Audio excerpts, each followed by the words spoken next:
دەم باشە وان و ئەمێ ئیرۆ خوافێری ئەختەرێن di groupa rojê de bikin. Əxtər di groupa rojê de heşt əxtər hene. Di destpêkê de roj. Ya herî nêzik zawik.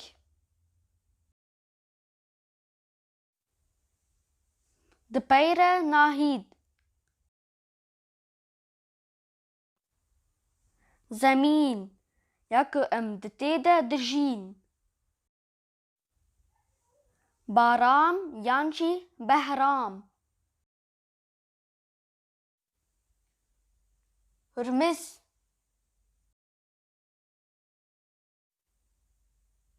Seqa.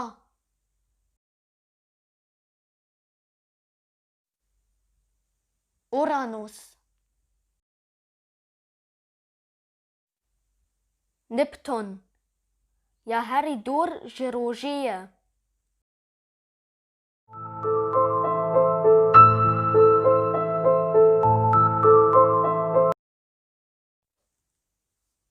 Əxterên di groupa rojê de dibin du beş.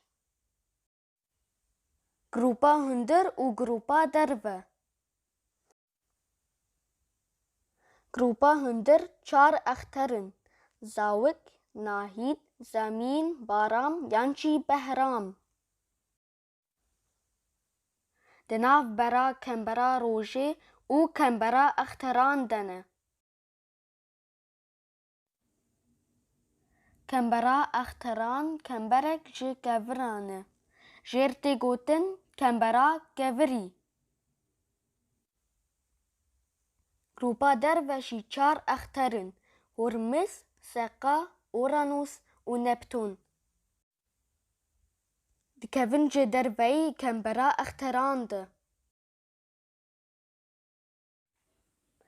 Ez bêvîme ku bi dilê we be, dema we bimîne xweş.